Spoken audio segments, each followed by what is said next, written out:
Welcome to my YouTube channel MA MSc home science BHU entrance exam 2021। Students, आज मैं आप लोगों को कोई क्लास नहीं लेने वाली हूँ, ना कोई क्वेश्चंस लेने वाली हूँ, ना कोई क्वेश्चंस पूछने वाली हूँ। आज मैं आप लोगों को एग्ज़ाम के बारे में कुछ इन्फॉर्मेशन या फिर एग्ज़ाम्स को लेके कुछ डिस्कस करूँगी। तो आज मुझे किसी ने कमेंट किया था कि आपका क्वेश्चन मतलब पेपर जो है वो कैसा होगा। तो आपका क्वेश्चन पेपर कंप्यूटर बेस्ड होगा। डरने की बिल्कुल ज़रूरत नहीं है। सब कोई हर एक चीज़ पहली बार ही करता है और मैंने भी पहली बार ही किया था। तो आप लोगों को कंप्यूटर पे जो है आपका ओपन हो जाएगा क्वेश्चन। वो कैसे कंप्यूटर पे आपका क्वेश्चन ओपन होगा वो एग्जामिनर बताएंगे। उसके बाद आप लोगों को क्या करना है कि आप लोगों को क्वेश्चंस पढ़ने हैं और क्वेश्चंस पढ़ के जो सही आपका ऑप्शन है उस ऑप्शन पे टिक करना है। हाँ, ये ध्यान देना है कि आपका क्वेश्चन मतलब सही आंसर पे टिक हुआ या नहीं हुआ है। वहाँ पे जो डॉट पे टिक होगा वो ऑप्शन पे आपका ब्लू हो जाएगा। तो मतलब आपने टिक कर दिया है। और साइड में आपका आता है क्वेश्चन करके 120 नंबर दिया होगा। जो आप क्वेश्चन किए होंगे वो डार्क कलर से दिखेगा वहाँ पे। तो इससे आपको पता चल जाएगा कि आपने कितने क्वेश्चंस किए हुए हैं। और अब बात कर लेते हैं एग्ज़ाम की। आपने क्या क्या पढ़ लिया है। आई थिंक सारे डेटिंग पढ़ लिए होंगे आपने। पंचायत पढ़ लिया होगा।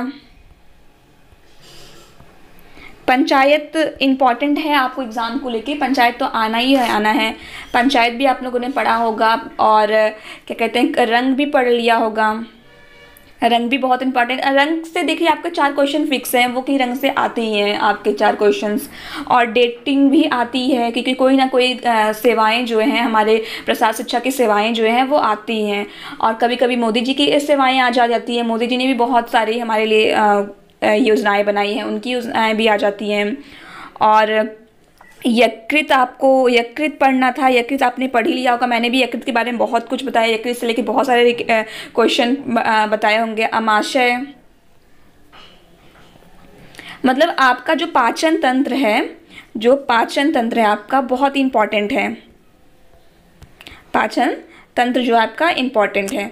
तो पाचन तंत्र आई थिंक आप लोगों को मैंने बहुत ही अच्छे से समझाया था। तो पाचन तंत्र आप लोगों को समझ में आ जाएगा। तो आप पाचन तंत्र एक बार और रिवाइज कर लीजिएगा क्योंकि पाचन तंत्र से क्वेश्चन तो फिक्स आने हैं। यकृत, पित्ताशय, अग्नाशय, पीत रस और एंजाइम्स जो हैं, टाइलिन हो गया, रेनिन हो गया, दूध प्रक्रिया, वसा, और ये सारी चीज़ें तो आने ही आने हैं। तो आप लोग एक बार बहुत अच्छे से पाचन तंत्र को भी रिवाइज कर लीजिएगा। रंग को रिवाइज करें।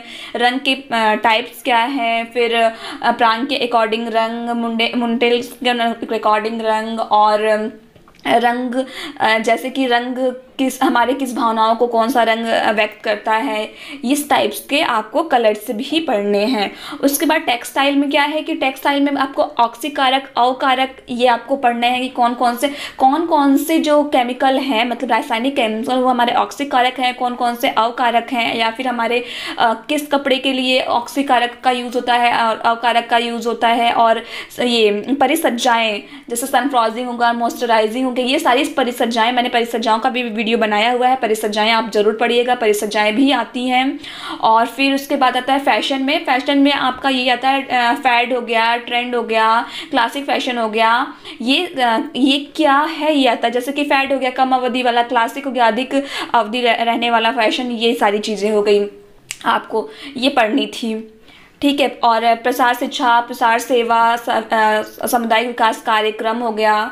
ये सारी चीज़ें आप लोगों को अच्छे से रिवाइज कर लीजिएगा।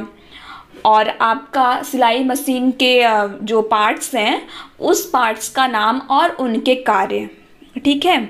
उसके बाद आप लोगों को पढ़ने हैं ये बुनाई, कढ़ाई, ये हो गया। और दाग धब्बे छुड़ाना, मतलब कौन से केमिकल्स के कौन से दाग धब्बे होते हैं।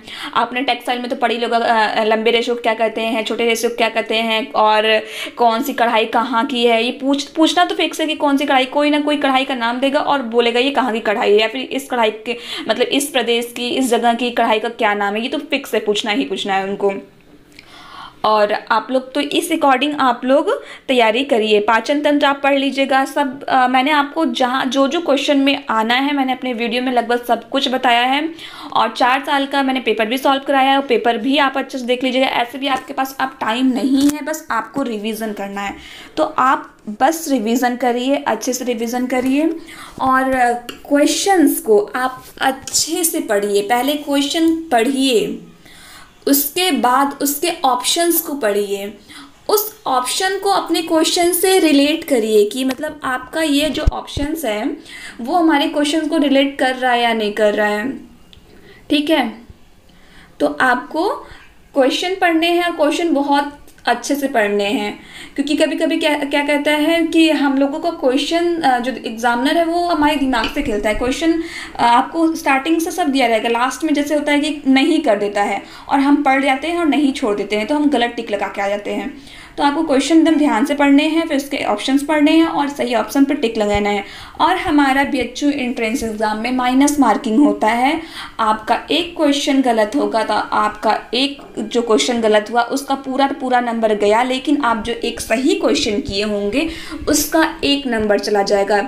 अधिकतर क्या होता है कि हम लोग माइनस मार्किंग की वजह से हम लोग का रैंक कम आता है, तो आप ऐसा कोशिश कीजिएगा कि माइनस मार्किंग ना हो पाए, माइनस मार्किंग से आप बचिएगा। आपको जो क्वेश्चंस पहले आप क्या करिए, जो क्वेश्चंस आपको आते हो, मतलब जो एग्जैक्ट हमें ये क्वेश्चंस आते हैं, डाउट वाले क्वेश्चन नहीं, जो हमें एग्जैक्ट आते हो वो क्वेश्चन करिएगा। उसके बाद अगर आपको लगता है कि मैंने बहुत कम क्वेश्चंस किया हुआ है या फिर शायद और भी क्वेश्चंस होने चाहिए, तो आप थोड़े डाउट वाले भी क्वेश्चंस कर सकते हैं, लेकिन कोशिश करिएगा डाउट वाले क्वेश्चन ना करें, क्योंकि हमारा सही एक गलत आंसर हमारा 1 मार्क्स और ले जाता है। तो आप लोगों को सभी को मेरा ऑल द बेस्ट, और कल का एग्ज़ाम कैसा गया सबका अच्छा ही जाएगा उम्मीद है मुझे। और प्लीज़ मुझे कमेंट करके ज़रूर बताइएगा आप लोगों का एग्ज़ाम कैसा गया। Thank you friends, all the best.